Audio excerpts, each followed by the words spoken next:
So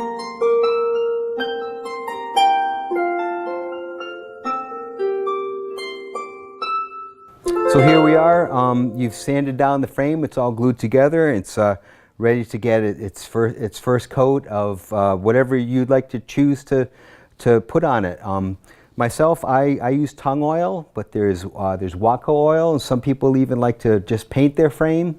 But you know, like I said, I've sanded it, and I'll just show you how I put on the tung oil. You just the first place.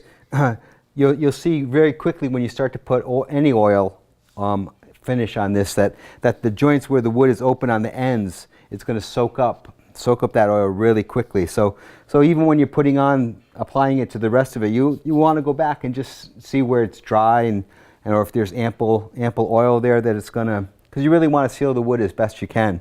And you know, you can also put several coats on. You can put as many coats on as you'd like. Especially with the tung oil, you can put on a coat and then sand it down with some very, very fine paper and put another coat on it. And you could just, the more coats you add, the harder of a finish is going to be on your frame. So, but in the meantime, here's your application of tung oil. When I use tung oil, some tung oil is mixed with a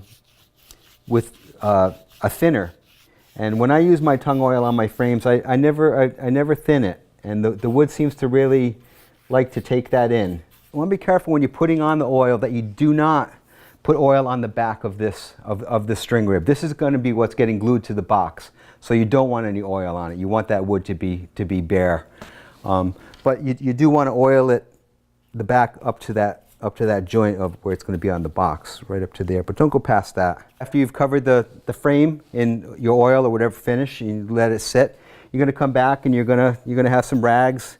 These have been used a lot in my shop, getting oil off the harp frames, and you're just going to remove the excess and see that wood just like really light up with that oil.